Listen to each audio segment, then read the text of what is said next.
Hi everyone, welcome!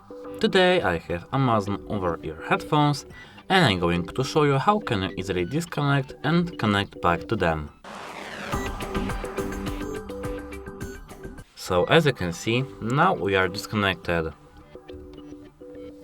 We have to connect to them with doing this gesture, as you can see.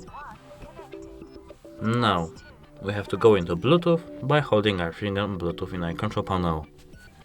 Now we have to click details, and as you can see, we are now connected.